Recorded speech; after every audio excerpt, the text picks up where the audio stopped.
We always talk about progress, like it's supposed to be visible, measurable, but what about the kind that happens in silence?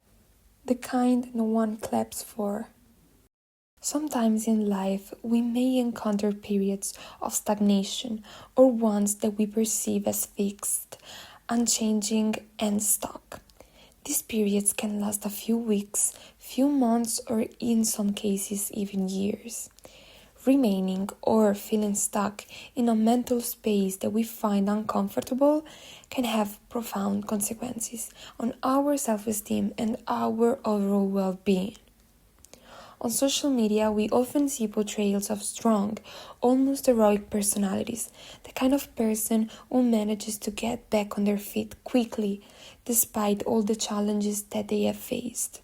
This is what tends to be showcased. But how authentic is it really?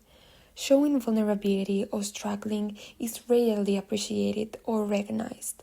In fact, it is often rejected or discredited. These emotions, so real, human, and ordinary, are judged negatively, as if in our contemporary era, where everything must happen instantly and every achievement seems to have strict deadline, showing difficulty has become synonymous with weakness and inadequacy. In this historical moment, showing vulnerability is seen just as weakness.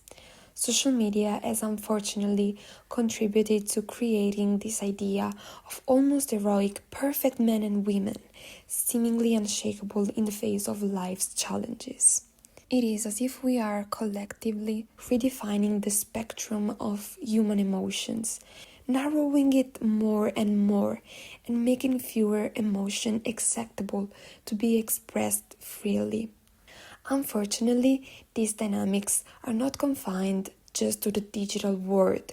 They can also manifest in everyday environments, at school, at work, or within the family. Very often, people going through difficult times are not truly understood or listened to. They are not seen, only perceived. Their weakness is not acknowledged. Only an outward change is noticed. If we were more understanding, better able to empathize with others, and learn not to judge impulsively every single person or situation we encounter, perhaps some change could occur, and we could create greater connections among ourselves. And who are we to judge others outside of ourselves? Do we think we are immune to our own fragilities and emotions? Having opinions is natural, but when opinions are accompanied by insults or subtle judgment, they lose any positive value. This mechanism of judgment only further alienates people who feel stuck and struggling. Not only must they face the burden of being in a place they don't want to be, but they also carry the additional weight of others' judgments. Judgments from people who are just like them. Feeling this constant pressure can make us feel powerless and incapable of moving forward. It's very easy these days to be deceived by the everything all at once mentality. And often we make more progress than we actually realize. Everyone has their own sensitivity, depth, and pace. Progress does not happen linearly.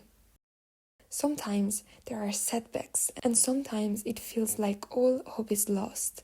All of this is still part of progress, and each step represents a small move toward feeling better.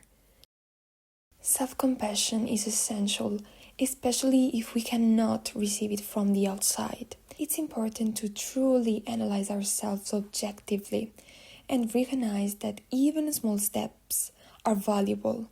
It is certainly painful to not solve our problems quickly, but as humans, we must accept that we are not superheroes or magicians who can fix everything with just a snap of fingers.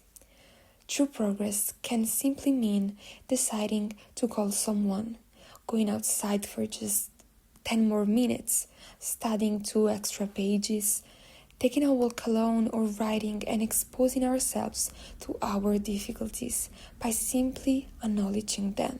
True progress requires time, care, dedication, and kindness. And perhaps by accepting our own pace and respecting our small steps, we can finally recognize the real value of invisible progress.